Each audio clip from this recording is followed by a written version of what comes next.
देश भर के सरकारी कर्मियों ने दिल्ली में भरी हुंकार। रामलीला मैदान में जुटी भीड़। सरकारी कर्मियों द्वारा पुरानी पेंशन बहाली की मांग को लेकर किया जा रहा आंदोलन रविवार को विकराल रूप धारण कर गया।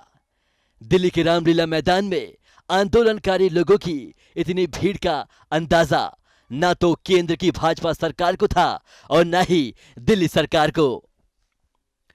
पुरानी पेंशन स्कीम बहाली को लेकर देश भर के कर्मियों ने दिल्ली में हुंकार भरी। रामलीला मैदान आयोजित महारैली में बड़ी संख्या में केंद्र और राज्य सरकार के कर्मचारी पहुंचे, जिनके समर्थन में कई पार्टियों के नेता, किसान नेता समेत कई संगठन के कार्यकर्ता मौजूद रहे।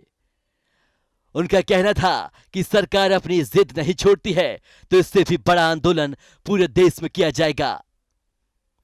आगामी लोकसभा चुनाव में केंद्र व राज्य सरकार के 10 करोड़ कर्मियों की यह संख्या निर्णायक साबित होगी। पेंशन संघनाथ महारैली का आयोजन national movement for old pension scheme banner के तले किया गया। एनएमओपीएस के राष्ट्रीय अध्यक्ष विजय कुमार बंधु ने इस मौके पर कहा कि पुरानी पेंशन कर्मियों का अधिकार है, सरकार से खैरात नहीं मांग रहे हैं। सरकारी कर्मियों, पेंशनरों और उनके रिश्तेदारों को मिलाकर यह संख्या 10 करोड़ के पार चली जाती है। चुनाव में बड़ा उलटफेर करने के लिए यह संख्या निर्णायक साबित होगी। पंजाब, राजस्थान, पश्चिम बंगाल, छत्तीसगढ़, हिमाचल प्रदेश और झारखंड में पुरानी पेंशन बहाल की जा चुकी है। जब भारत आर्थिक रूप से मजबूत हो चुका है तो फिर पेंशन क्यों नहीं दे सकता? सरकार बातें नहीं मानती तो जल्द ही वोट फॉर ओपीएस अभियान चलाया जाएगा। रैली के चलते रामलीला मैदान के चारों तक सभी सड़कों पर कई घंटे तक जाम जैसी स्थिति रही। सरकारी कर्मियों द्वारा पुरानी पेंशन बहाली की मांग को लेकर किया जा रहा आंदोलन रविवार को विकराल रूप धारण कर गया।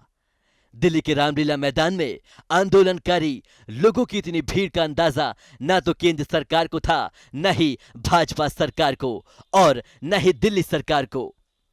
दिल्ली के रामलीला मैदान में आंदोलनकारियों की इस भीड़ ने अन्ना हजारे आंदोलन की याद दिला दी। खास बात यह है कि पुरानी पेंशन बहाली के इस आंदोलन को कई बड़े नेताओं ने अपना समर्थन दिया है। इस मौके पर हरियाणा के पूर्व मुख्यमंत्री दीपेंद्र सिंह हुड्डा ने कहा है कि पुरानी पेंशन योजना कर्मचारियों का हक है, मांगे एकदम जायज है और सरकार को इसे लागू करना चाहिए। कर्मचारियों के इस आंदोलन का पूरा समर्थन करते हैं। साथ ही भारतीय किसान यूनियन के अध्यक्ष राकेश टिकैत ने कहा है कि पुरानी पेंशन स्कीम को पूर्ण समर्थन है।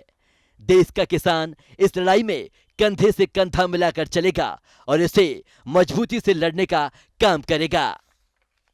आम आदमी पार्टी के राज्यसभा सांसद संजय सिंह ने कहा है कि देश के कर्मचारियों ने पुरानी पेंशन बहाली को लेकर मोदी सरकार के खिलाफ मोर्चा खोल दिया है। 40 दिन विधायक सांसद रहने वाले को पूरी जिंदगी पेंशन तो 40 साल काम करने वाले कर्मचारियों को पेंशन क्यों नहीं दी जाती? उन्होंने आगे कहा है कि दिल्ली के मुख्यमंत्री अरविंद केजरीवाल का नारा है, जहां आपका शासन वहां पुरानी पेंशन। प्रदेश कांग्रेस अध्यक्ष अरविंद सिंह लवली ने कहा कि कांग्रेस ने हमेशा कर्मचारियों के हितों को सर्वोपरि रखा है। कांग्रेस पार्टी की जिन राज्यों में सरकारें हैं वहां कांग्रेस अध्यक्ष मल्लिकार्जुन खड़गे और राहुल गांधी के आदेश अनुसार पुरानी पेंशन को लागू किया जा रहा है। दिल्ली में कांग्रेस की सरकार आने पर सबसे पहले सरकारी कर्मचारियों के लिए ओल्ड पेंशन स्कीम को लागू किया जाएगा। साथ ही अनुबंधित गेस्ट टीचरों व अन्य विभागों के कर्मचारियों को भी तुरंत प्रभाव से नियमित किया जाएगा। देश और दिल्ली में कांग्रेस पार्टी कर्मचारियों के साथ खड़ी है। इस मौके पर पूर्व सांसद डॉक्टर उदित राज ने कहा कि इंडिया की सरकार यानी कांग्रेस की सरकार केंद्र में आई तो पहले दिन ही पुरानी पेंशन बहाल की जाएगी। नई पेंशन योजना का पूर्णतः विरोध करते हैं। देश के सभी कर्मचारियों के साथ कांग्रेस पार्टी खड़ी है। पूर्व सांसद संदीप दीक्षित सहित कई नेता समर्थन देने पहुंचे थे। उनका कहना था कि सरकारी कर्मचारियों की रैली से मोदी सरकार के खिलाफ बिगुल बज चुका है। 2024 में भाजपा का तय है, क्योंकि देश भर के सरकारी कर्मचारी मोदी सरकार के खिलाफ मतदान करेंगे। रामलीला मैदान में आयोजित इस रैली को पेंशन शंखनाद महारैली का नाम दिया गया था। रैली में हजारों की संख्या में राज्य और केंद्र सरकार के कर्मचारी शामिल हुए थे। रविवार सुबह 11 बजे रामलीला मैदान खचाखच भरा हुआ था। बैठने की जगह नहीं होने की वजह से रामलीला मैदान के चारों तरफ की सड़क पर प्रदर्शनकारी नारेबाजी करते दिखे। रैली की वजह से दिल्ली वालों की ट्रैफिक जाम की समस्या से भी दो चार होना पड़ा।